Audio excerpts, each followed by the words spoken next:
إن الحمد لله تعالى نحمده ونستعينه ونستغفره ونعوذ بالله تعالى من شرور أنفسنا ومن سيئات أعمالنا. إنه من يهده الله فلا مضل له ومن يضلل فلا هادي له، وأشهد أن لا إله إلا الله وحده لا شريك له، وأشهد أن محمدا عبده ورسوله. اللهم صل وسلم وبارك عليه وعلى آله وصحبه وعلى من صار على نهجه إلى يوم الدين. يا أيها الذين آمنوا اتقوا الله حق تقاته ولا تموتن إلا وأنتم مسلمون. يا أيها الناس اتقوا ربكم الذي خلقكم من نفس واحدة وخلق منها زوجها وبث منهما رجالا كثيرا ونساء، واتقوا الله الذي تساءلون به والأرحام إن الله كان عليكم رقيبا. يا أيها الذين آمنوا اتقوا الله وقولوا قولا سديدا يصلح لكم أعمالكم ويغفر لكم ذنوبكم، ومن يطع الله ورسوله فقد فاز فوزا عظيما. أما بعد، فإن أصدق الحديث كتاب الله تعالى، وخير الهدي هدي محمد صلى الله عليه وآله وسلم، وشر الأمور محدثاتها، وكل محدثة بدعة، وكل بدعة ضلالة، وكل ضلالة في النار. ثم أما بعد، قال الإمام العالم سفيان بن سعيد الثوري: من طلب العلم ولم يعمل به فلا تعلمه. من طلب العلم ولم يعمل به فلا تعلمه. قالوا لمن؟ قال لأنه إن لم يعمل بالعلم كان كشجرة الحنظل، كلما ازدادت ريا كلما ازدادت مرارة. أثرت أن أبدأ بكلام سفيان لأن حديث اليوم لا أسوقه إلا لمن أراد أن يعمل. أما من أراد أن يسمع ولا يبالي فإنما يستزيد من حجج الله عز وجل عليه. روى الإمام أحمد في الزهد بإسناد صحيح رجاله ثقات أثبات، ومن طريقه أبو نعيم في حلية الأولياء، وابن عساكر في تاريخ دمشق، عن الحسن البصري. حسن البصري الإمام العلم الزاهد من أعلم التابعين وأعبد الناس في أمة محمد صلى الله عليه وسلم، يحكي عن شيخه الذي علمه. شيخه الذي تلقى العلم من عمر وسلمان وأبي موسى الأشعري. لازم أبا موسى فتخرج عليه في القرآن والسنة، في العبادة والزهد، في الورع. يحكي عنه الحسن هذا الخبر فيقول: كان لعامر ابن عبد الله، وهو ثقة من عباد التابعين، وكان يدعى في الجاهلية عامر ابن عبد قيس، فنسب نفسه بالعبودية لله عز وجل، فهو عامر ابن عبد الله، حتى أرسل له أبو موسى رسالة يوما قال: من عبد الله أبي موسى الأشعري، من عبد الله بن قيس أبي موسى الأشعري إلى عبد الله بن عامر الذي كان يدعى عبد الله ابن قيس.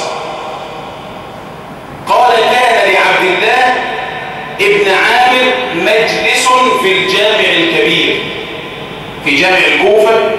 كان هذا الرجل العالم العابد الذي قال عنه كحب الأحبار هو راهب هذه الأمة. في الأمم السابقة كثير من الرهبان، هذا راهب أمة محمد عليه الصلاة والسلام. بلغ في العبادة مبلغا جعل الذهبي يقول عنه الولي القدوة. إمام، قدوة، عابد، زاهد، ثقة، محدث، يقرأ كتاب الله ويستنبط ما فيه من الأحكام، واعظ بليغ، إمام في العلم والعمل. كان له مجلس في مسجد الكوفة. كيف كان مجلسه؟ قال الحسن تلميذه يحكي عنه: كان يصلي الغداء يعني الفجر في المسجد، فيجلس يذكر الله تعالى حتى تطلع الشمس حسناء، حتى ترتفع الشمس، فيصلي ثم يجلس فيقول من يقرأ، فيأتي إليه الناس يقرؤون عليه القرآن فيقرئهم، ثم يقوم فيصلي إلى الظهر، فإذا صلى الظهر صلى ما بين الظهر إلى العصر، لا يقرئ أحد. فإذا صلى العصر قال من يقرأ، فيأتي الناس إليه فيقرئهم إلى المغرب، ثم يصلي المغرب ويحيي ما بين العشاءين، وهذه صلاة يغفل عنها كثير من الناس. فإذا صلى العشاء خرج إلى أهله فأكل رغيفا، كذا في الحديث، فأكل رغيفا ثم نام نومة خفيفة، ثم استيقظ فصلى إلى السحر، ثم أكل رغيفا آخر، ثم خرج إلى المسجد. هذه حياته سنين طوال وهو على هذا الحال. سئلت عنه جارية في بيته قالت يخرج عند السحر فلا نراه إلا بعد العشاء، كان يصلي حتى تتورم قدماه كما كان رسول الله صلى الله عليه وسلم يقف الصلاة حتى ترم قدماه، فإذا ورمت جلس يقول لنفسه يا نفس السوء، نفس السوء، فماذا نقول عن أنفسنا؟ تتورم قدماه قياما بين يدي الله عز وجل، ثم يخاطب نفسه فيقول يا نفس السوء ألا تقومي بين يدي الله عز وجل؟ ثم يقوم فيتم الصلاة. وكان رضوان الله عليه إذا وقف في صلاته يقول لنفسه إنما خلقت للعبادة، أنت لماذا خلقت؟ وما خلقت الجن والإنس إلا ليعبدون.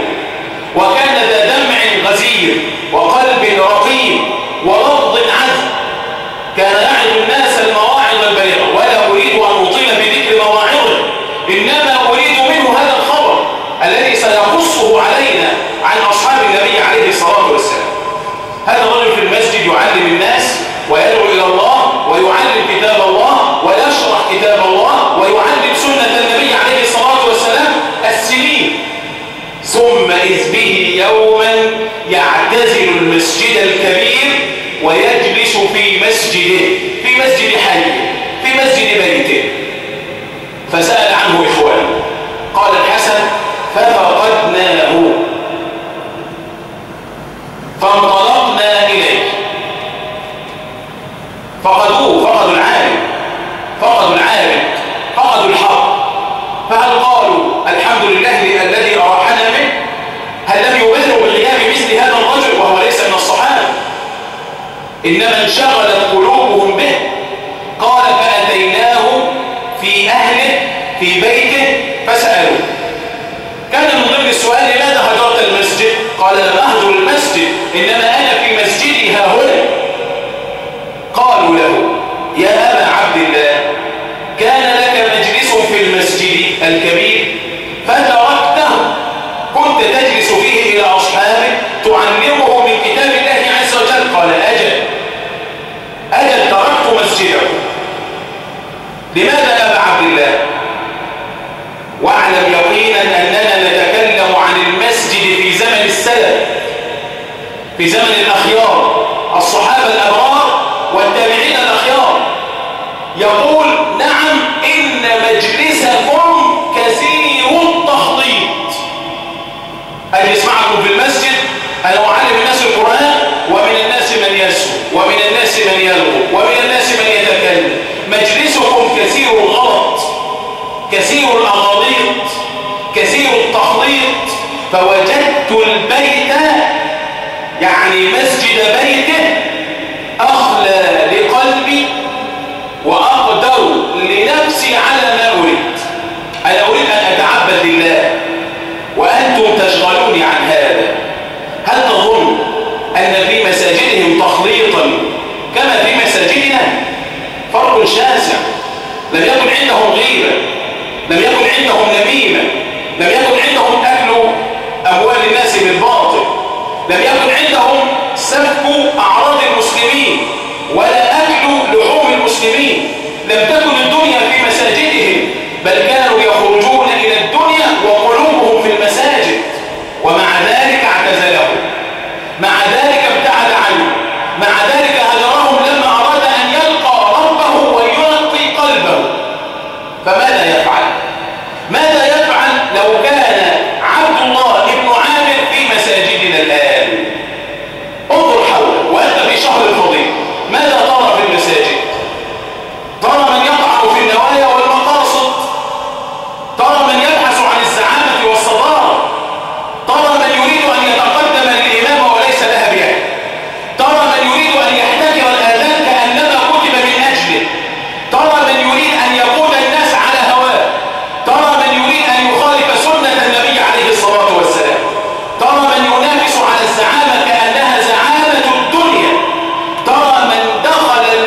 المسجد وترك قلبه في الدنيا، بل والله ترى من دخل المسجد ونقل الدنيا إلى المسجد.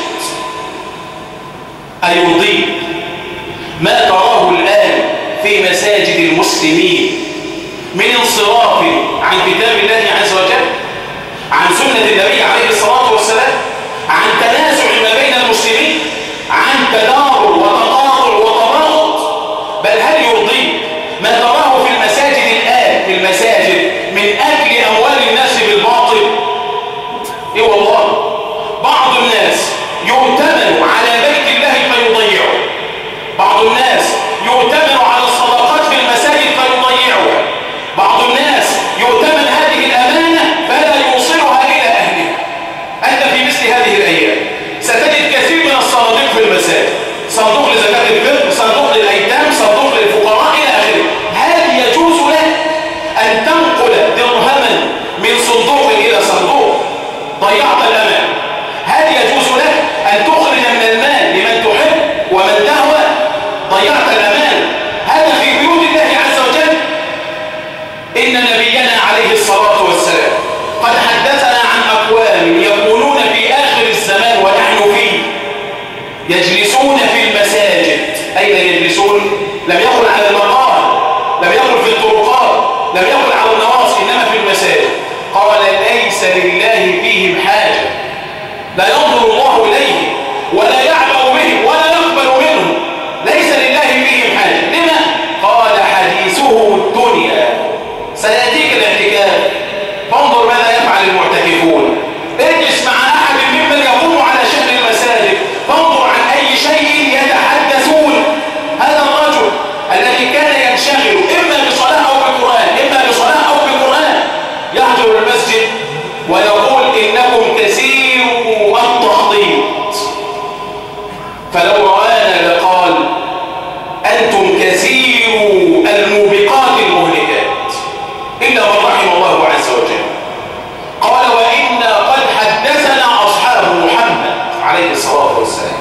هذا هو الخبر، يحدث عن أصحاب رسول الله صلى الله عليه وسلم. وإنا قد أدركنا أصحاب محمد وصحبتهم فحدثونا. أتقبل عن الصحابة؟ أتختبر نفسك عند هذا الكلام؟ يا أيها الذين آمنوا كتب عليكم الصيام هل نحن من المؤمنين؟ يقول حدثنا أصحاب النبي عليه الصلاة والسلام قالوا إن أحسن الناس إيمانا يوم القيامة، أحسن الناس إيمانا يوم القيامة. وفي رواية إن أخلص الناس إيمانا يوم القيامة. وفي ثالثة إن أكمل الناس إيمانا يوم القيامة. وفي رابعة إن أصفى الناس إيمانا يوم القيامة. من هم أحسن الناس إيمانا وأخلص الناس إيمانا وأصفى الناس إيمانا وأكمل الناس إيمانا؟ من هم يا أصحاب النبي؟ قالوا أكثرهم محاسبة لنفسه. هل حاسبت نفسك؟ هل نظرت فيما قدمت يدك؟ هل نظرت فيما جلته يدك؟ هل تفكرت فيما نظرت إليه بعينيك وفيما سرت إليه بقدميك وفيما نطقت به بلسانك وشفتيك؟ قال ربنا تبارك وتعالى يا أيها الذين آمنوا. هذا النداء لا يصلح لعامة الناس، إنه هو للمؤمنين فقط. يا أيها الذين آمنوا اتقوا الله ولتنظر نفس ما قدمت لغد، قبل أن يأتي اليوم الذي يصرخ العبد به يقول يا ليتني قدمت لحياتي. انظر ماذا قدمت اليوم القيامة. أنت في المسجد تحمل المصحف، تنظر في السنة، تسمع الوعظ، فهل ازددت به حلاوة أم ازددت به مرارة؟ هل أنت كشجرة التفاح كحامل القرآن العامل به، أم كشجرة الحنظل كالمنافق الذي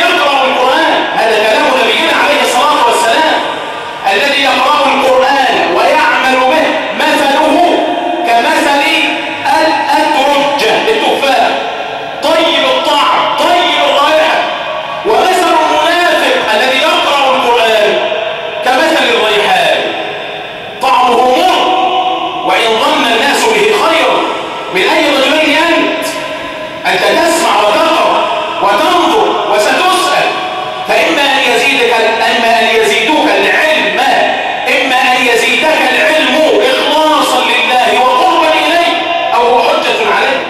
أصل علوم القرآن، وقد قال فيه عليه الصلاة والسلام: حجة لك أو عليك. ويل للذي يعلم ولا يعمل 70 مرة. علمت فماذا عملت؟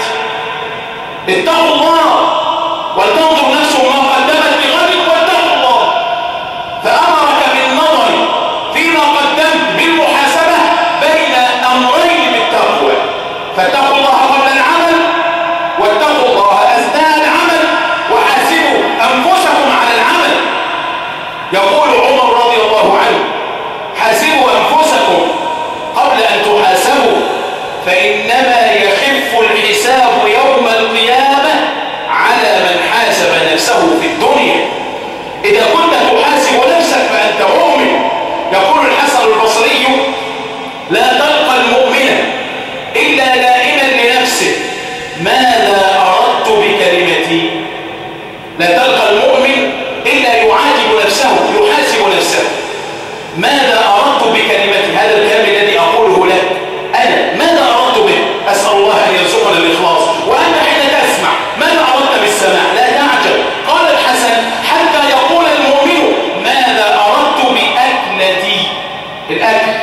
ماذا أردت بشربتي؟ الشرب، الطعام والشراب. المؤمن يحاسب نفسه عليه. أنت أكلت بالليل، ماذا أردت بالأكل؟ تفطر عند المغرب، ماذا أردت؟ تشرب الماء، ماذا أردت؟ هكذا المؤمن يحاسب نفسه. وقد خطب عثمان رضي الله عنه فقال: الكيس من دان نفسه، يعني حاسب نفسه وعمل لما بعد الموت. وروي هذا عن نبينا صلى الله عليه وسلم مرفوعا بسند حسنه الترمذي وهو ضعيف. وقال عليه الصلاة والسلام: ابكي على خطيئتك. وهل يبكي الإنسان على خطيئته إلا إذا حاسب نفسه عليها؟ إلا إذا نظر في عواقبها؟ إلا إذا خاف من ألمها في الدنيا وفي الآخرة؟ إلا إذا استشعر في قلبه نكتة سوداء نكتت بسببها فيخشى أن يلقى ربه تبارك وتعالى بها؟ إن المؤمن وهو مؤمن وذنوبه صغار يراها كالجبل فوق رأسه يخشى أن تسقط عليه، وإن الفاجر وهو يفعل الكبائر لا يراها إلا كالذبابة قال لها هكذا فذهبت. فماذا ترى ذنبك؟ أتراها صغيرة بجوار ما قرأت من كتاب الله عز وجل؟ أتراها هينة بجوار ما قدمت من خير؟ وتحسبونه هينا وهو عند الله عظيم. قال الإمام ابن القيم رحمه الله: أضر شيء على المكلف الإهمال وترك المحاسبة. أضر شيء عليه الإهمال وترك المحاسبة، فإن هذا يقول إلى حال الهلاك، وهو فعل أهل الغرور يغمض عينيه عن العواقب ويمشي الحال ويتكل على العبد، ولو كان صادقا في رجائه لربه لأحسن العمل، كما قال الحسن: لو أحسنوا الظن لأحسن العمل. هذا أول شيء يذكره لنا عن أصحاب النبي عليه الصلاة والسلام. فإن وقفنا عنده فهل نحن من أحسن الناس إيمانا؟ من أصفى الناس إيمانا؟ من أكمل الناس إيمانا؟ أم أن إيماننا مخلوط؟ أم أننا إيماننا مشوب يحتاج إلى مراجعة وتخليص؟ ونزعم أننا أهل الدين وأهل السنة وأهل الدعوة وأهل البيان وأهل المساجد وعمار بيت الله عز وجل، أننا أهل الله تبارك وتعالى. قال: وحدثونا، يعني أصحاب النبي عليه الصلاة والسلام، قالوا: إن أشد الناس فرحا يوم القيامة، إن أكثر الناس ضحكا يوم القيامة أشدهم حزنا في الدنيا، أكثرهم بكاء في الدنيا. كل عين يوم القيامة باكية إلا ثلاثة: عين بكت في الدنيا من خشية الله عز وجل، أو عين غضت محارمها عن معصية الله عز وجل، أو عين باتت تحرس في سبيل الله تبارك وتعالى. قال سبحانه عن أهل الضلال: فليضحكوا قليلا وليبكوا كثيرا. فمن أراد أن يضحك كثيرا فليبكي في الدنيا، ومن أراد أن يبكي يوم القيامة فليضحك في الدنيا من أشدقين. هل ينتفع العبد يوم القيامة بقلب ميت؟ أسألك بالله، لو أن رجلا لقي ربه بقلب ميت هل ينتفع به؟ يوم لا ينفع مال ولا بنون إلا من أتى الله بقلب سليم. لو جاء ربه بقلب مريض لخشينا عليه الهلاك، فكيف بمن جاء ربه بقلب ميت؟ قال رسول الله صلى الله عليه وسلم في الحديث الذي رواه أحمد وغيره وإسناده صحيح: إن كثرة الضحك تميت القلب. على أي شيء كان نبينا عليه الصلاة والسلام يمازح ولا يقول إلا حقا، لكن كان ضحكه تبسما، ولم يكن كثير الضحك بل كان كثير الصمت طويل العبرة صلى الله عليه وآله وسلم. فكثرة الضحك تميت القلب، فكيف بقلب ميت أن يقبل بين يدي الله عز وجل؟ هل تقدم إلى ملك الملوك قلبا ميتا؟ لو قدمته إلى أخص عباد الله ما قبله. النفس تعافي الميتة، فكيف برب العالمين؟ إن الله طيب لا يقبل إلا طيبا، لا يقبل القلب النجس، لا يقبل القلب الخبيث، فكيف بالقلب الميت؟ قال عليه الصلاة والسلام: لو تعلمون ما أعلم، لو تعلمون ما يعلمه رسول الله من حق الله عز وجل وتعظيمه وتوقيره، من صفات الجلال والجمال والهيبة والكمال، لو تعلمون ما يكون من شدائد يوم القيامة ومن أهوال يوم القيامة، لو تعلمون ما أعد الله لأهل العذاب في النار لبكيتم كثيرا ولضحكتم قليلا. لو تعلمون ما علمنا إياه رسول الله. لذلك كان الصحابة رضي الله عنهم أكثر الناس دمعا من خشية الله عز وجل. كان الصديق رجلا أسيفا لا يكاد يقرأ القرآن حتى يبكي، وكان عمر وهو يقرأ القرآن يسمع الرجل في آخر المسجد النبوي صوت عمر، نشيج عمر بالبكاء رضوان الله عليه. هذا شأن نبينا وشأن أصحاب نبينا عليه الصلاة والسلام. يظل الليل أجمع يبكي وهو المعصوم وهو الذي غفر له، فما الذي يبكيه؟ علمه بربه، خشيته من الله. إنما يخشى الله من عباده العلماء.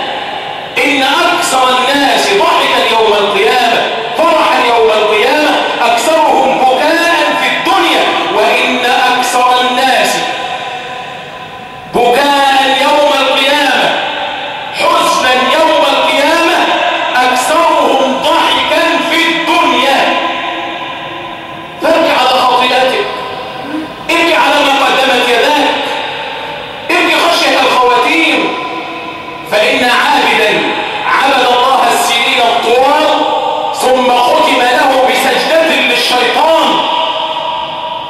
بخصوصا عابد كمثل الشيطان إذ قال للإنسان اكفر فلما كفر قال إني بريء منك. كان عابدا فاستدرجه الشيطان من المباحات إلى المكروهات ثم إلى المحرمات ثم إلى الكبائر ثم سجد له من دون الله عز وجل. وآخر كان عالما ضرب به المثل في العلم حتى علم اسم الله الأعظم، واتل عليه إنما الذي آتيناه آياتنا فانسلخ منها، تبكي خشية الخواتيم. سفيان الثوري العابد العلم الزاهد الإمام كان يبكي يقول: أخشى أن أسلب الإيمان عند الموت. ابكي على ما ضيعت من طاعة الله عز وجل، على ما تركت من فرائض الله تبارك وتعالى. ابكي من خشية ربك. ملائكة الرحمن جل وعلا يعبدون الله عز وجل لا يعصونه طرفة عين، ومع ذلك يوم القيامة يقولون: سبحانك ما عبدناك حق عبادتك. أنبياء الله تعالى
حينئذ يخرج يوم القيامة آمنا لا خوف عليهم ولا هم يحزنون.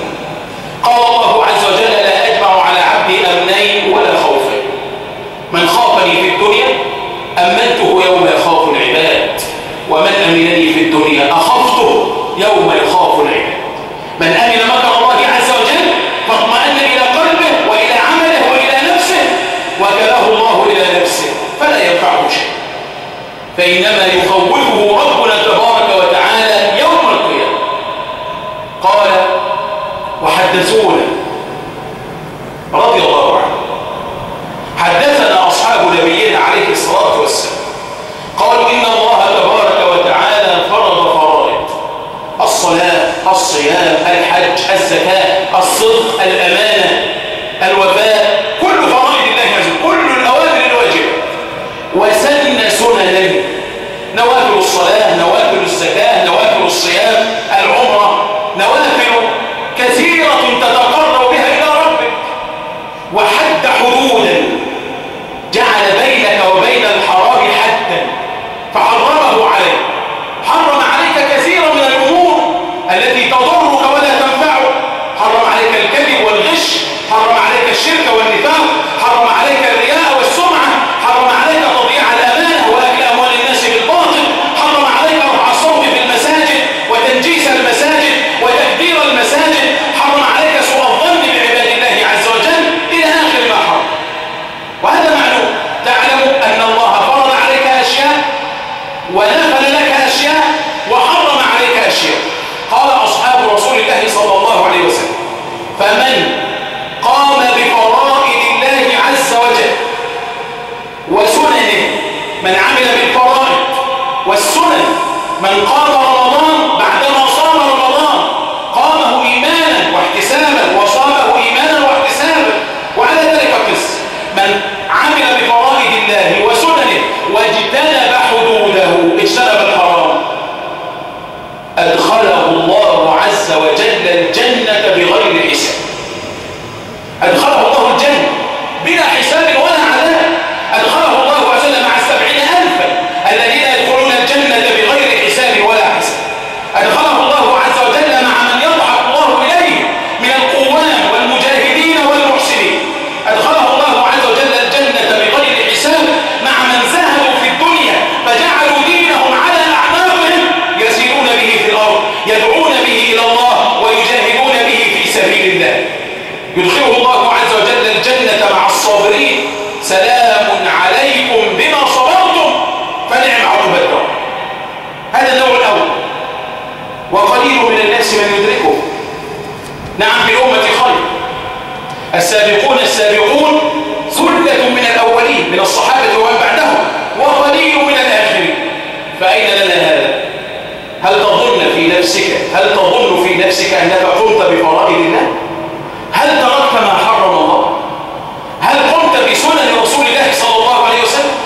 هؤلاء يدخلون الجنة بغير حساب، فما الذي يليه؟ قال رضوان الله عليه ومن عمل بفرائض الله وسنن الله وارتكب حدود الله، عمل الفريضة وجاء بالسنة ووقع في بعض المعاصي وارتكب حدود الله ثم تاب ثم ارتكب ثم تاب ثم ارتكب ثم تاب، أليس هذا حالي وحال؟ بلى والله، إنا لا نعصي الله عز وجل بما لا يعلمه إلا الله. كلنا مات المعصوم صلى الله عليه وسلم وذهب السابقون الأولون ولم يبق إلا قليل.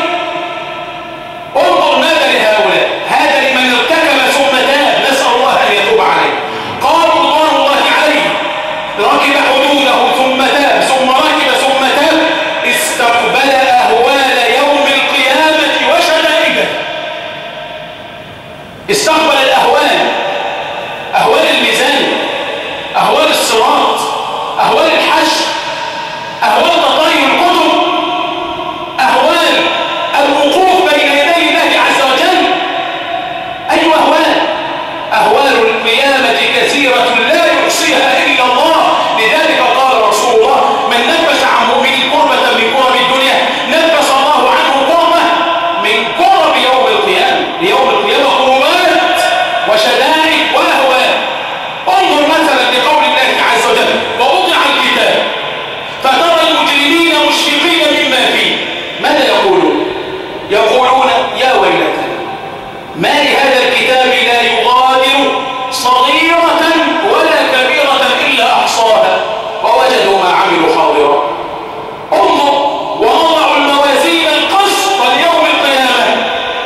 فضله بأي شيء؟ نجاه من النار. إنما جوزي بذنوبه. فمن زحزح عن النار وأدخل الجنة فقد فاز. انظر للفظ زحزح، كان أن يسقط فيها ثم أدخله الله الجنة برحمته بمغفرته بعفوه. ولولا عفو الله عز وجل ما دخل أحد منا الجنة. فنسأل الله عز وجل العفو والعافية في الدنيا والآخرة. قال عليه الصلاة والسلام: سألوا الله العفو والعافية، سألوا الله العفو والعافية، سألوا الله العفو والعافية. وقال عليه الصلاة والسلام معلما للأمة إذا جاء رمضان أن نقول: اللهم إنك عفو تحب العفو فاعف عنا. وإذا جاءت ليلة القدر: اللهم إنك عفو تحب العفو فاعف عنا. وأخبرنا أن أهل الجنة لا يطلبون من الله مزيدا إلا العفو والرضوان. وأن أهل الإيمان يوم القيامة يوم الشدائد والأهوال إذا سألهم ربهم تبارك وتعالى: ماذا تشتهون؟ فيقول اليهود الماء والنصارى الماء، يقول المؤمنون: عفوك ورضوانك. قالوا: أما من عمل بفرائض الله وسننه وارتكب حدود الله، ركب المعاصي، أذنب، أخطأ، زل، سقط، وقع، ولم يتب، مات على ذلك، مات وهو مصر على معصيته، لم يتب من أكل الحرام، لم يتب من الصد عن بين الله عز وجل، لم يتب من الغيبة والنميمة، لم يتب من إفساد الدين على عباد الله تبارك وتعالى، لم يتب من اللغو والتخطيط في كتاب الله عز وجل وفي سنة النبي عليه الصلاة والسلام، لم يتب من مخالفة الرسول في الإمامة ولا من مخالفة الرسول في الصيام والقيام، لم يتب. قالوا: لقي الله وهو عليه غضبان. لقي الله والله عز وجل عليه يوم القيامة غضبان، الغضب الذي خاف منه رسل الله عز وجل. قال سبحانه: ومن يحلل عليه غضبي فقد هوى. ما الذي ينجيه إذا غضب الله عليه؟ عمر بن ذر عن عابد يبكي ويقول: يا أمه ما يدريني، أخشى أن يكون الله اطلع علي في موطن أعصيه فيه فقال: اذهب لا غفرت لك. وهذا ليس بعجب، فقد قيل هذا لغيره لأجل كلمة قالها لا يتبين ما فيها، قال: لا يغفر الله لفلان، فأحبط الله عمله. من ركب معاصي الله تبارك وتعالى توعده الله. قال ربنا تبارك وتعالى: تلك حدود الله. قال تعالى: ومن يعص الله ورسوله ويتعد حدوده يدخله نارا. بل يعصي الرسول ويعصي رب العالمين ويتعدى حدود الله يدخله نارا خالدا فيه. ماذا فعل فرعون؟ فعصى فرعون الرسول فأخذناه أخذا وبيلا. فإن عصيت لا تنظر إلى صغر المعصية، لكن انظر إلى عظمة من عصيت. وهذا مثال لحد من حدود الله أضاعه كثير من عباد الله. قال ربنا تبارك وتعالى: كلوا من طيبات ما رزقناكم ولا تطغوا فيه فيحل عليكم غضب. كلوا من طيبات ما رزقناكم، كلوا من الحلال ولا تطغوا فيه. قال الإمام السعدي: لا تستعملوا نعمة الله في معصية الله، لا تستعملوا الرزق في المعصية، لا تنطروا وتتكبروا على ربكم فلا تنقادوا له ولي شرعه. ومن يحلل عليه غضبي فقد هوى. فإياك ومحقرات الذنوب من الأعمال، فإن لها من الله عز وجل غالبا. وإنكم لتعملون أعمالا هي أدق في أعينكم من الشعر. كانت في زمان أصحاب النبي من المهلكات الموبقات، هكذا عدها أصحاب النبي عليه الصلاة والسلام. إن أردت أن تنجو فاتق الحرام، بل اتق الشبهات. لا يبلغ العبد أن يكون من المتقين حتى يدع ما لا حذر به خشية، أو حذرا حتى يدع ما لا بأس به حذرا مما به بأس. وإن الرجل لا يتكلم بالكلمة لا يلقي لها بالا من سخط الله عليه يهوي بها في النار 70 خريفا. كلمة لسان لا يتبين ما فيه، يهوي بها في النار 70 خريفا.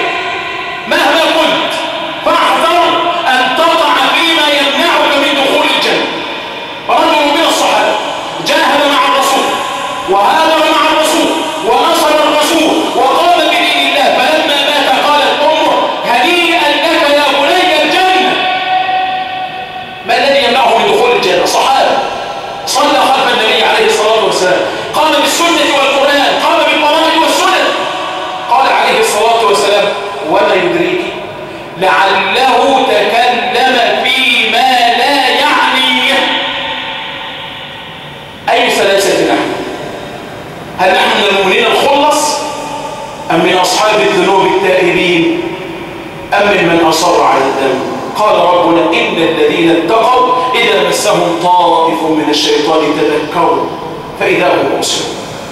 تذكروا عذاب الله، رحمة الله، مغفرة الله، محبة الله، عقوبة الله.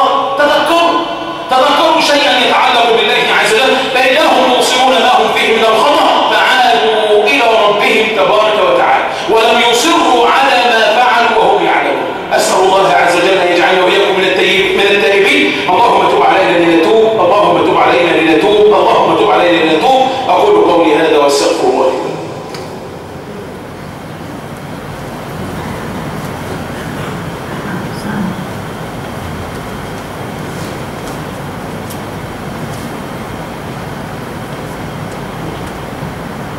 الحمد لله رب العالمين واشهد ان لا اله الا الله وحده لا شريك له واشهد ان محمدا عبده ورسوله. اللهم صل وسلم وبارك عليه وعلى اله وصحبه وعلى من صار على نهج الى يوم الدين وبعد. قد يستشكل بعض الناس بان من ارتكب حدود الله ثم تاب غفر الله عز وجل له فكيف يلقى الاهوال يوم القيامه؟ اعلم يا عبد الله ان الذنوب على ثلاثه انواع. ذنب لا يغفره الله وهو الشرك، إن الله لا يغفر أن يشرك به. الذنب الثاني حق الله تبارك وتعالى وهذا يغفره الله عز وجل. الذنب الثالث ما بين العباد وهذا فيه القصاص يوم القيامة. فمن ارتكب حدود الله فقتل مسلما بغير حق ثم ندم وتاب إلى الله قد يسقط عنه حق الله عز وجل. الذي عليه من الدين يسقط عنه حق الأولياء. صام شهرين متتابعين كفارة إن كان مخطئا. هذا الرجل الذي أدى حق الله وحق الأولياء. أين حق القتيل؟ يتعلق به يوم القيامة ليأتي به بين يدي ربه عز وجل. رجل اغتاب الناس وظلم الناس وأكل أموال الناس وسب الناس، ضيع أموال الفقراء، ضيع أموال اليتامى، ضيع أموال المساكين، حارب الدعاة إلى الله عز وجل، منع مساجد الله أن تقيم شعائر الله. إن تاب إلى الله قد يغفر الله عز وجل له ما يتعلق بحق رب العالمين. أما مظالم العباد فهي موقوفة حتى يأخذوا حقهم أو تتحلل به. وانظر لهذا المثل الذي ينخلع له القلب. سيد البشر محمد عليه الصلاة والسلام إمام العباد والزهاد، سيد التائبين وإمام الأنبياء والمرسلين، سيد العابدين وإمام المتقين، كل حسنة بلغ فيها الكمال صلى الله عليه وآله وسلم حتى أثنى عليه ربه واصطفاه ربه واجتباه ربه وجعله أكرم الخلق على الله. هل تظن أن النبي عليه الصلاة والسلام يظلم أحدا من أصحابه؟ يظلم أحدا من أصحابه بغير حق؟ يأكل مال أحد من أصحابه بغير حق؟ حاشاه بأبي هو. ومع ذلك أراد النبي صلى الله عليه وسلم أن يطيب قلبه ليلقى ربه طيب النفس، هكذا قال، وهو أطيب الطيبين عليه الصلاة والسلام. مع ذلك أراد ألا يلقى ربه ولأحد عنده مظلمة. وعندنا في هذا حديثين. الأول في الصحيح قال عليه الصلاة والسلام اللهم إني بشر أغضب كما يغضب البشر وآسف كما يأسف البشر، فأيما عبد ضربته أو سببته أو شتمته فاجعلها له رحمة وزكاة. اشترط النبي على ربه أن النبي إن قال لأحد شيئا يؤذيه أن يجعلها الله لهذا العبد رحمة وزكاة. فلو أن النبي قال لك شيئا ألا تفرح؟ والله تفرح. رحمة من الله مضمونة بوعد النبي عليه الصلاة والسلام. قال اشترطت على ربي عز وجل. ومع ذلك روى الإمام الطبراني في الأوسط وابن شاهين في السنة وقال ابن شاهين إسناد صحيح غريب وحسنه محقق مجمع البحرين عن الطفيل ابن العباس ابن عم النبي عليه الصلاة والسلام قال جاءني رسول الله صلى الله عليه وسلم فخرجت إليه فوجدته موعوكا وعكا شديدا وقد عصب رأسه بعصابة دسماء وفي رواية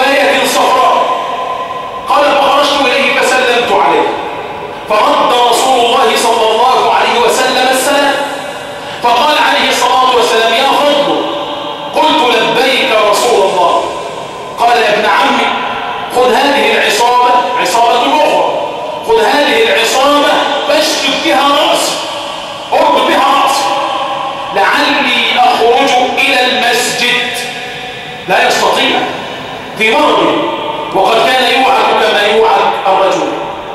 قال ففعلت فشددت بها رأسه، فقعد عليه الصلاة والسلام ووضع يده على منكبي فأخذت بيده فقام متكئا علي متوكئا على الفضل بن العباس حتى دخلنا المسجد يهادى به بين رجلين تلقاه رجلان قيل هو علي والعباس، فأخذ بيد النبي عليه الصلاة والسلام لا يقوى على المشي حتى وصل رسول الله صلى الله عليه وسلم إلى المنبر، فصعد رسول الله على المنبر فجلس عليه ثم قال صح في الناس نادي في الناس، فنادى الفضل في الناس الصلاة جامعة، فاجتمع الناس إلى رسول الله صلى الله عليه وسلم، فقام النبي عليه الصلاة والسلام يتوكل حتى وقف على المنبر خطيبا فحمد الله عز وجل وأثنى عليه قال أحمد إليكم الله الذي لا إله إلا هو، أما بعد أيها الناس فإنما أنا بشر مثلكم ولعله قد دنا مني خفوف، قد دنا مني الرحيم، كان في مرض موته عليه الصلاة والسلام، لعله قد دنا مني خفوف من بين أظهركم ودنا مني حقوق بين أظهركم، لبعضكم علي حقوق، وإنكم لن تروني في هذا المقام بعد هذا، لن تروني على المنبر مرة أخرى، وإني أردت أن أقوم فيكم مقاما غيري لا يغني عني فيه، لا يغني فيه أحد عن أحد، أردت أن أقوم فيكم فأقول ألا من كنت جلدت له ظهرا فهذا ظهري فليستقد منه، من كنت ضربت له بشرا فهذا بشري جسدي فليأخذ حقه منه، ومن كنت شتمت له عرضا فهذا عرضي فليستقد منه، ومن كنت أخذت له مالا فهذا مال فليأخذ منه. قال عليه الصلاة والسلام من كنت أصبت من عرضه أو من شعره أو من بشره أو من ماله شيئا فهذا عرض محمد وشعر محمد وبشر محمد ومال محمد فليقم فليقتص من رسول الله، من سيد الخلق، من أحب الناس إليهم وإلينا على الإطلاق. تخيل لو أن أباك قال لك يا بني إن كنت ظلمتك فخذ حقك مني، إن كنت ضربتك فقم فاضربني، إن كنت جلدتك فقم فاجلدني، إن كنت شتمتك فقم فاشتمني. كيف يكون قلب الولد؟ وكان الصحابة يحبون النبي أكثر من حب الولد لوالده. إي والله. قال ولا يقولن رجل إني أخشى الشحناء من رسول الله، لا يقولن أحد أخشى أن أقوم فأخذ حقي فيغضب علي، ولو غضب رسول الله على أحد لغضب الله عليه فأهلكه الله. لا يقولن أحد إني أخشى الشحناء من رسول الله، لا يقولن أحد إني أتخوف العداوة والشحناء من محمد، إنها ليست من طبعي، ليست من طبعه الشحناء ولا العداوة ولا البغضاء للمؤمنين، إنما كان رحيم القلب رقيق القلب شفيق القلب لكل ذي مسلم. قال عليه الصلاة والسلام إنهما ليس من طبيعتي ولا من شأني، وإن أحبكم إلي من اختص مني. لماذا يا رسول الله؟ قال عليه الصلاة والسلام أولاكم بي من كان له عندي شيء فأخذه وحدثني فلقيت ربي وأنا طيب النفس ليس لأحد عندي مظلمة.